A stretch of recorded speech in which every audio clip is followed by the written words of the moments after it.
नमस्कार, मैं अंजलि मिश्रा और स्वागत है आपका हमारे चैनल में। आपको बता दें कि दिल्ली से बहुत बड़ी खबर निकल के सामने आ रही है। दिल्ली के जो पहले उपराज्यपाल थे अनिल बैजल, उनके इस्तीफे के बाद अब विनय कुमार सक्सेना को दिल्ली का नया उपराज्यपाल नियुक्त कर दिया गया है। जी हाँ, बिल्कुल सही सुना आपने। अब नया उपराज्यपाल विनय सक्सेना हो चुके हैं। सक्सेना दिल्ली के 22वें उपराज्यपाल बन चुके हैं, यानी 22वें नंबर के अब उपराज्यपाल इन्हें बनाया गया है।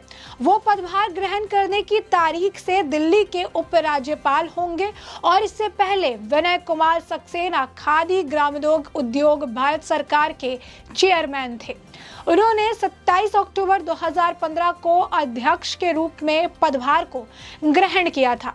नए एलजी की नियुक्ति पर दिल्ली के मुख्यमंत्री अरविंद केजरीवाल ने भी ट्वीट किया और उन्होंने कहा कि नवनियुक्त उपराज्यपाल महोदय विनय कुमार सक्सेना जी का दिल्ली की जनता की तरफ से मैं हार्दिक स्वागत करता हूं। दिल्ली की बेहतरी के लिए उन्हें दिल्ली सरकार के मंत्रिमंडल की तरफ से पूर्ण सहयोग मिलेगा। उपराज्यपाल रहे अनिल बैजल जी के साथ मिलकर दिल्ली में कई सारे काम किए और कई समस्याओं को ठीक करने की कोशिश की। वो बेहद अच्छे इंसान हैं। भविष्य के लिए मैं उन्हें शुभकामनाएं देता हूं और उनके अच्छे स्वास्थ्य और लंबी आयु की कामना करता हूं। अनिल बैजल के इस्तीफे के बाद चर्चा थी कि प्रफुल्ल खोड़ा पटेल, राकेश मेहता, राजीव महर्षि, सुनील अरोड़ा और राकेश अस्थाना में से कोई एलजी बनाया जा सकता है। लेकिन उपराज्यपाल पद पर अनिल बैजल का कार्यकाल दिल्ली सरकार के साथ विवादों से जुड़ा रहा। खास तौर पर उनके और दिल्ली सरकार के बीच अधिकारियों को लेकर निरंतर टकराव देखने को मिला। उनके बीच विवाद सुप्रीम कोर्ट तक भी पहुंचा था और अब नए उपराज्यपाल पद से नए नियुक्ति हो चुकी है। उपराज्यपाल पद से पहले 1969 बैच के आईएएस अधिकारी रहे अनिल बैजल ने अनेक बड़े पदों पर सेवाएं दी। वह दिल्ली के 21वें उपराज्यपाल बनाए गए थे। उन्होंने अटल बिहारी वाजपेयी की सरकार में केंद्रीय गृह सचिव के रूप में काम किया था। केंद्रीय गृह सचिव रहते हुए भी उन्होंने किरण बेदी पर कार्रवाई की थी और उन्हें हेड ऑफ जेल्स के पद से हटा दिया था। इसके अलावा अनिल बैजल ने कई मंत्रालयों में महत्वपूर्ण पद संभाले थे। वह दिल्ली विकास प्राधिकरण के उपाध्यक्ष के रूप में भी अपनी सेवाएं दे चुके हैं। वो अंडमान और निकोबार द्वीप समूह के मुख्य सचिव, इंडियन एयरलाइंस के एमडी, प्रसार भारती के सीईओ, गोवा के विकास आयुक्त, दिल्ली के आयुक्त यानी बिक्री कर और उत्पाद शुल्क के पद पर भी रहे हैं। वो वर्ष 2006 में शहरी विकास मंत्रालय के सचिव पद से सेवानिवृत्त हुए थे। इसके बाद Jawaharlal Nehru national urban reunion mission से उन्हें जोड़ा गया। दिसंबर 2016 में नजीब जंग के बाद अनिल बैजल दिल्ली के उपराज्यपाल बने थे। नजीब जंग की तरह उनके भी मुख्यमंत्री अरविंद केजरीवाल के साथ मतभेद रहे। कई मामलों को लेकर अनेक बार दिल्ली सरकार और उपराज्यपाल अनिल बैजल के बीच टकराव की बातें सामने आती रही।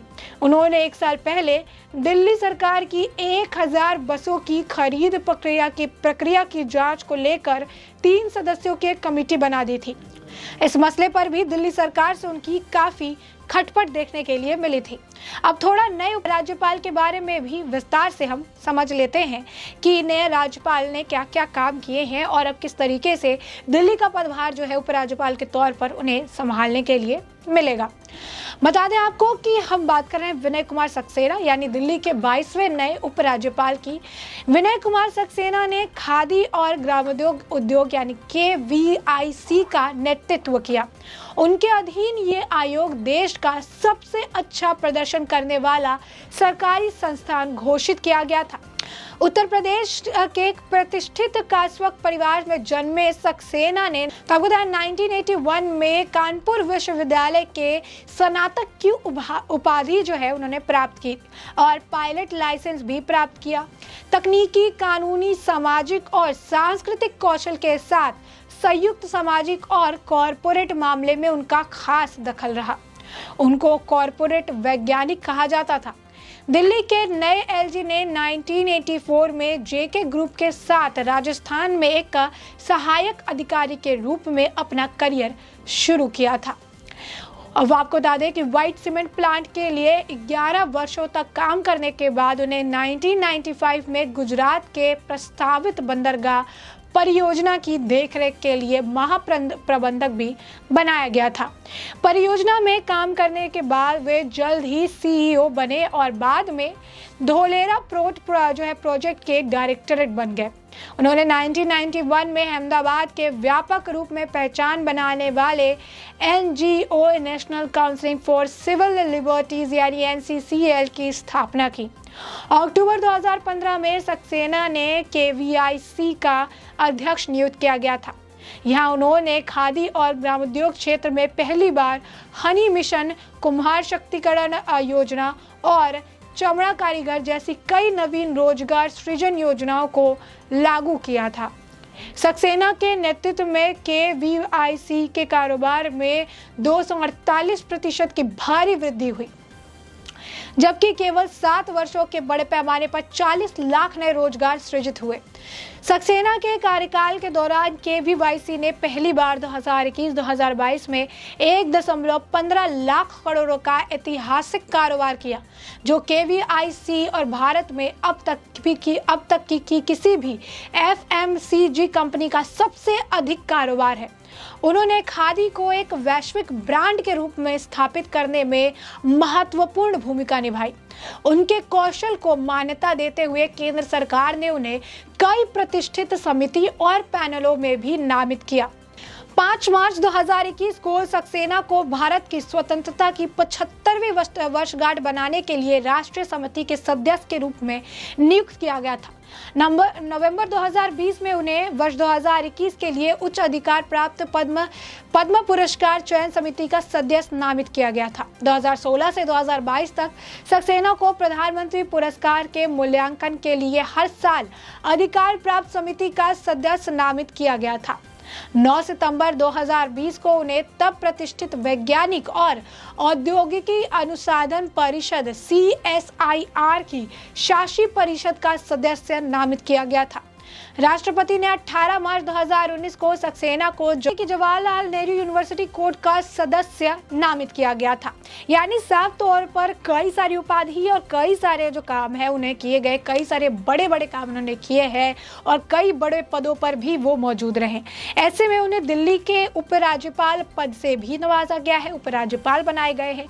जैसे कि हमने आपको बताया कि बैजल जी के साथ जहाँ पर अरविंद केजरीवाल लिख रहे थे कि काफ़ी अच्छे संबंध थे, सारी चीज़ें थी, लेकिन उनके साथ जो है खटपट हमेशा देखने के लिए, उनके साथ उनके रिश्ते अच्छे नहीं थे। आपसी तनाव अधिकारियों को लेकर काफ़ी ज़्यादा देखने के लिए मिलता था और वो साफ तौर पर समझ भी आता था। जो 1000 बस थे उसे लेकर भी 3 लोगों की कमेटी का गठन भी किया गया था, जिसे लेकर भी उनके और सरकार के बीच में तानातानी देखने के लिए मिली। अधिकारियों की नियुक्ति को लेकर भी उनके बीच में तानातानी, यानी ये पिछले उपराज्यपाल के साथ दिल्ली सरकार की अरविंद केजरीवाल के टर्म्स अच्छे नहीं रहे।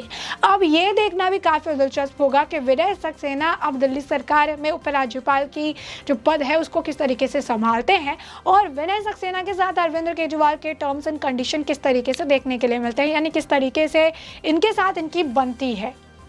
तो साफ तौर पर हमने आपको ये जो पूरा मामला है बड़े विस्तार से बताया। हमने आपको दिल्ली के नए उपराज्यपाल के बारे में भी बड़े ही विस्तृत जानकारी दी। साथ ही साथ हमने आपको दिल्ली के पुराने उपराज्यपाल के बारे में भी कई सारी अहम बातें और उनका कार्यकाल कैसा रहा, साथ ही साथ उनके टर्म्स कैसे थे दिल्ली के मुख्यमंत्री अरविंद केजरीवाल के साथ, इसके बारे में विस्तार से बताया है।